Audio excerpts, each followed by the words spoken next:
And I've just seen so many people who, were perhaps really close to washing out because of the conditions before, have really reclaimed a sense of the power that they have there. And obviously, things aren't perfect yet. We have a long way to go on the bargaining and negotiation side of things, but there's a sense of forward momentum at CASA now that wasn't present before we organized, and it really is night and day.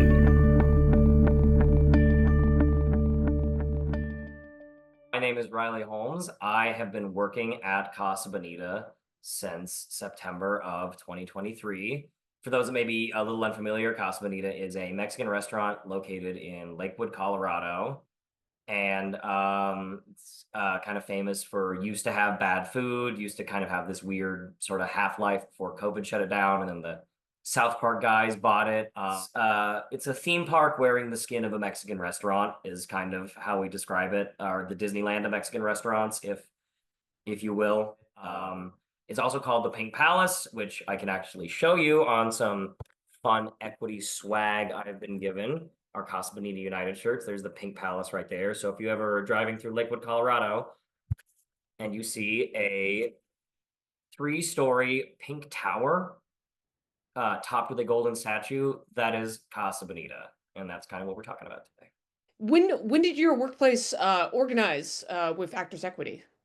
We submitted our cards in the first half of October, and we held our election to, certify union representation in late November of 2024. What are some of the issues that inspired the organizing drive in your workplace?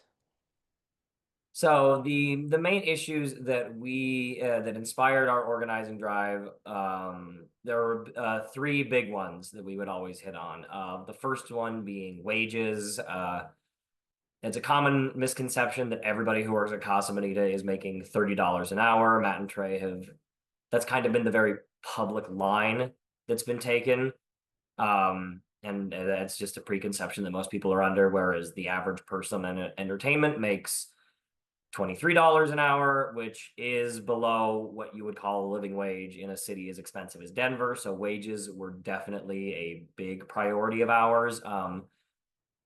Communication was another huge priority. We felt that massive structural changes were being made to our workplace and how it functioned, seemingly at random with zero warning to the people whose job it would be to implement those changes in the workplace as a live test. Because, I mean, they will tell us, oh, we're changing this, this, and this on the same day that we're going to have a couple thousand people come into the restaurant. So it's very hard to make adaptable changes on the fly, especially doing it safety, which brings me to the third thing that we were concerned with, and it's probably the biggest single one, which was safety in general.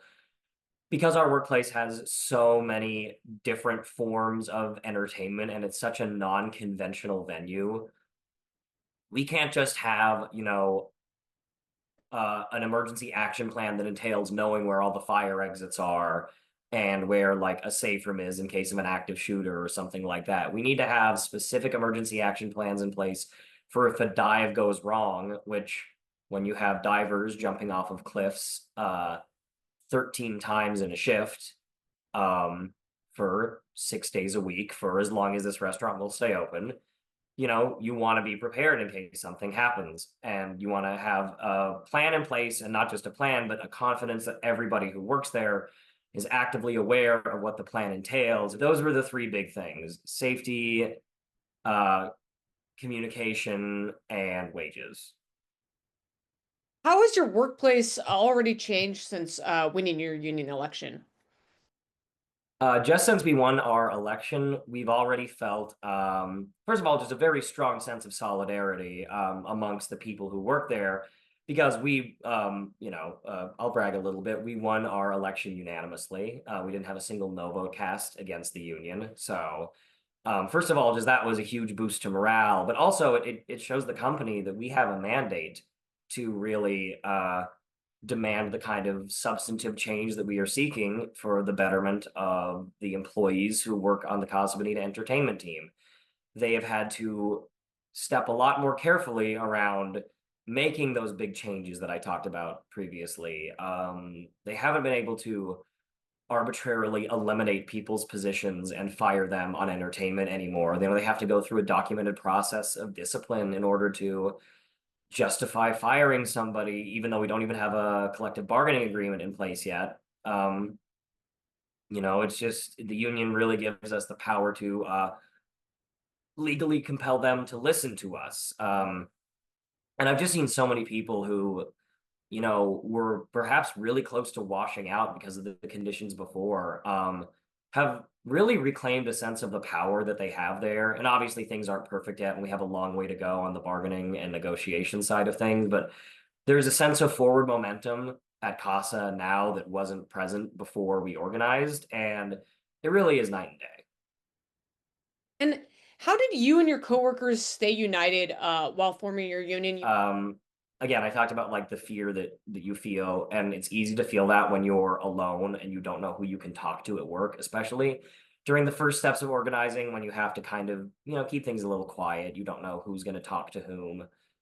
But we at Casa, in classic Casa Bonita style, we had to do it a little weird. We had an organizing get together with some people from a local IATSE office, actually. And IATSE was a huge help in this effort, as well, because they're our sister union at Casa Bonita. The crew was organized under IATSE, the actors are organized under Equity. So IATSE sent somebody over to talk to us about union stuff, and we also decided we were going to have a hot tub party at one of our organizing committee members' apartment complexes at the same time. So we started off with some food, some beverages, and some good old conversations about organizing and the road ahead, and then we had a hot tub party to kind of, solidify the solidarity in a particularly Casa Bonita brand, goofy sort of way. What advice would you give other professionals, considering forming a union or just starting the union organizing process? Yeah, I would have two pieces of advice. The first one that I think is so important, and it's something that our business reps tell us all the time now that we're in negotiations. The process is a marathon, not a sprint. And as frustrating as that can be, especially if you're passionate about wanting to organize your workplace and make it better for the people who work there, you need to take it one step at a time, because that's just how that kind of progress is made. Sometimes not moving fast enough can feel like a setback, but I assure you it's not. It just means you're not moving fast enough for how you want. And if you're passionate about it, it will never feel fast enough sometimes, but you just kind of have to make peace with that. And the second thing I'd say kind of goes along with the first is that it's easy to focus on not negotiating, recruiting conversations or organizing conversations that don't really break the way you want them to. Somebody is more trepidatious than you thought they would be.